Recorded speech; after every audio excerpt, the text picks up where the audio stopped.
Hi friends, എല്ലാവർക്കും എൻ്റെ പുതിയ വീഡിയോയിലേക്ക് സ്വാഗതം. നമ്മളിന്ന് തയ്യാറാക്കിയിരിക്കുന്നത് ഒരു സേമിയ കസ്റ്റാർഡാണ്. അപ്പോൾ നമുക്കത് എങ്ങനെയാണ് തയ്യാറാക്കുന്നതെന്ന് നോക്കാം. ഇതിനായിട്ട് എൻ്റെ ഇത്രയും സേമിയാണ് എടുത്തു വെച്ചിരിക്കുന്നത്. നമ്മൾ ഒത്തിരി സേമിയ എടുക്കേണ്ട കാര്യമില്ല. ഒരു കുറച്ച് ആവശ്യത്തിന് മീഡിയം അളവിൽ നമ്മൾ എടുത്താൽ മതി. അതുപോലെ തന്നെ ഞാൻ 1/2 ലിറ്റർ പാലാണ് ഇവിടെ എടുത്തു വെച്ചിരിക്കുന്നത്. ഇനി ഞാൻ ഒരു പാൻ ചൂടാക്കാനായിട്ട് വെച്ചിട്ടുണ്ട്. ഇനി നമുക്കിതിലേക്ക് കുറച്ച് നെയ്യ് ഒഴിച്ചു കൊടുക്കാം.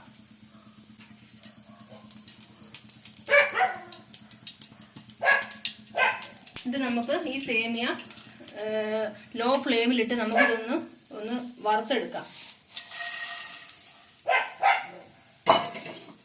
നമുക്ക് ചെറു തീയിൽ തന്നെ ഇത് ഇങ്ങനെ മിക്സ് ചെയ്ത് ഒന്ന് വറുത്തെടുക്കാം. ഒരു ചെറു ഗോൾഡൻ നിറമാവുന്നത് വരെ നമുക്ക് ഇതുപോലെ ഒന്ന് മിക്സ് ചെയ്ത് ഒന്ന് വറുത്തെടുക്കാം. അപ്പൊ നമ്മുടെ സേമിയ ഗോൾഡൻ കളർ ആയിട്ടുണ്ട്. ഇനി നമുക്കിത് മാറ്റി വെക്കാം. എന്നിട്ട് വേറൊരു പാത്രം നമുക്ക് വെച്ച് കൊടുക്കാം. അതിലേക്ക് ഇനി നമുക്ക് ഈ പാത്രത്തിലേക്ക് ഈ പാൽ ഒഴിച്ചു കൊടുക്കാം.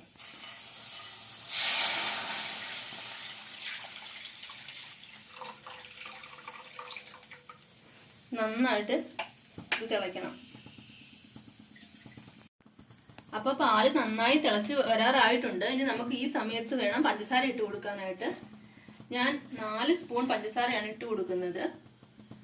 ഞാൻ ഈ സ്പൂൺ അളവിലാണ് 4 സ്പൂൺ പഞ്ചസാര ഇട്ട് കൊടുക്കുന്നത്.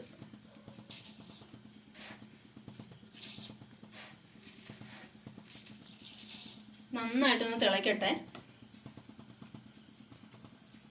അപ്പൊ പാല് നന്നായിട്ട് തിളച്ചിട്ടുണ്ട്. നമുക്ക് ഇതിലേക്ക് നമ്മൾ മുമ്പ് വറുത്ത് വെച്ചിരിക്കുന്ന സേമിയ നമുക്ക് ഇട്ട് കൊടുക്കാം. എന്നിട്ട് കൈ വിടാതെ നന്നായിട്ട് ഇങ്ങനെ മിക്സ് ചെയ്ത് കൊടുക്കുക. ലോ ഫ്ലെയിമിൽ വെക്കുക.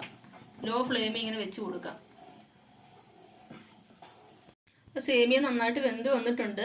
ഇനി ഞാൻ 4 സ്പൂൺ കസ്റ്റാർഡ് പൗഡറാണ് എടുത്തിരിക്കുന്നത്. Custard powder. ഇനി ഞാൻ കുറച്ച് പാലെടുത്ത് വെച്ചിട്ടുണ്ട്. ഇനി ഞാൻ ഈ പാൽ ഇതിലേക്ക് മിക്സ് ചെയ്ത് കൊടുക്കുകയാണ്. നമുക്കൊന്ന് നന്നായിട്ടൊന്ന് മിക്സ് ചെയ്ത് കൊടുക്കാം. നന്നായിട്ട് ഇതിന്റെ കട്ടയൊന്നും ആകാതെ നന്നായിട്ട് നമ്മൾ മിക്സ് ചെയ്ത് കൊടുക്കുക. ഇനി നമ്മൾ കലക്കി വെച്ചിരിക്കുന്ന കസ്റ്റാർഡ് നമുക്ക് ഇതിലേക്ക് ഒഴിച്ചു കൊടുക്കാം. നമുക്ക് ലോ ഫ്ലെയിമിലിട്ട് നന്നായിട്ട് ഒന്ന് കൈ വിടാതെ ഇളക്കി കൊടുക്കണം.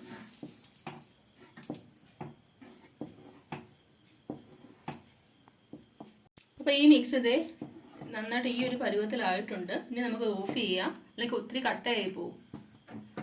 നമുക്ക് തണുക്കാൻ വെക്കാം. തണുക്കാനായിട്ട് ഒരു പാത്രത്തിലേക്ക് മാറ്റി വെക്കാം. അപ്പൊ നമ്മുടെ സേമിയ കസ്റ്റാർഡിനുള്ള കൂട്ട് നന്നായിട്ട് ഇപ്പൊ തണുത്ത് വന്നിട്ടുണ്ട്. നമ്മളിത് ഫ്രിഡ്ജിൽ വെച്ച് നന്നായിട്ട് തണുപ്പിച്ചെടുത്തിരിക്കുന്നതാണ്. ഇനി ഞാൻ ഈ ഒരു ഗ്ലാസ് എടുത്ത് വെച്ചിട്ടുണ്ട്. നമുക്കിനി ഇതിലേക്ക് സെർവ് ചെയ്യാം. അതിനായിട്ട് ഞാൻ ആദ്യം ഇതിലേക്ക് ഇട്ട് കൊടുക്കാൻ പോകുന്നത് കസ്കസ് ആണ്. ഞാൻ കസ്കസ് കുറച്ച് സോക്ക് ചെയ്ത് വെച്ചിട്ടുണ്ടായിരുന്നു. ഇനി നമുക്ക് ഇത് ആദ്യത്തെ ലെയറിലേക്ക് നമുക്ക് ഇതിട്ട് കൊടുക്കാം. കസ്കസ് ഇട്ട് കൊടുത്തു. ഇനി നമുക്കിതിലേക്ക് തന്നെ ഈ നമ്മൾ തയ്യാറാക്കി വെച്ചിരിക്കുന്ന ഈ ഒരു കസ്റ്റാർഡിൻ്റെ റെസിപ്പി ഇട്ട് കൊടുക്കാം.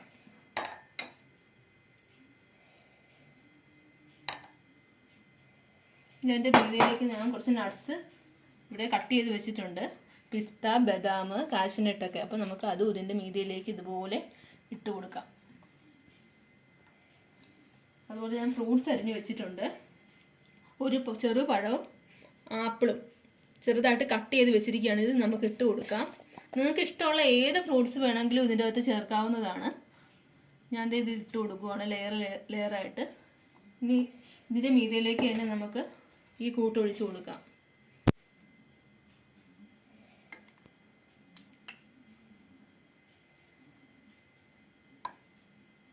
പിന്നെ നമുക്ക് എല്ലാ ലെയറും ഇതേപോലെ തന്നെ പിന്നെ നട്ട്സ് ഇട്ട് കൊടുക്കാം. കുറച്ച് ചെറി ഇട്ട് കൊടുക്കാം. ചെറി ഞാൻ കട്ട് ചെയ്ത് വെച്ചിരിക്കുന്നത്, അതും കൂടി ഇട്ട് കൊടുക്കാം. അപ്പം തന്നെ കുറച്ച് നട്ട്സ് വീണ്ടും ഇട്ട് കൊടുക്കുക. ഇനി നമുക്ക് ഇച്ചിരിയും കൂടി ഈ കസ്റ്റാർഡ് ഇട്ട് കൊടുക്കാം. ഈ മിക്സ് ഇങ്ങോട്ട് ഇട്ട് കൊടുക്കുകയാണ്. ഇതുപോലെ ഇട്ട് കൊടുക്കണം. ഇനി നമുക്ക് ബാക്കിയുള്ള കുറച്ച് നട്ട്സ് ഉണ്ട്. അത് നമ്മൾ ഇതിലേക്ക് തന്നെ തൂക്കി കൊടുക്കുകയാണ്. ബദാമും അതുപോലെ ചെറിയും ഉണക്കമുന്തിരി ഉണ്ട്, അതും കൂടി ഇട്ട് കൊടുക്കുവാണ്. ഇത് ഇടുമ്പോൾ നല്ല ടേസ്റ്റ് ആയിരിക്കും. നമ്മുടെ ഈ സേമിയ കസ്റ്റാർഡ് ഇത് വളരെ ടേസ്റ്റിയാണ്, എല്ലാവർക്കും ഇഷ്ടപ്പെടുന്ന നല്ല ഒരു റെസിപ്പിയാണ്. ഇപ്പോൾ ഈ ചൂട് സമയമായതുകൊണ്ട് തന്നെ ഇത് വളരെ കുടിക്കുന്നത് വളരെ നല്ലതായിരിക്കും. അതുപോലെ തന്നെ എല്ലാവർക്കും ഇഷ്ടപ്പെടുന്നതായിരിക്കും. അപ്പോൾ നമ്മുടെ സേമിയ കസ്റ്റാർഡ് നന്നായി റെഡിയായി കിട്ടിയിരിക്കുകയാണ്. നിങ്ങൾ തീർച്ചയായും ട്രൈ ചെയ്ത് നോക്കണം. എൻ്റെ വീഡിയോ ഇഷ്ടമായെങ്കിൽ നിങ്ങൾ ലൈക്ക് ചെയ്യാനും ഷെയർ ചെയ്യാനും മറക്കരുത്.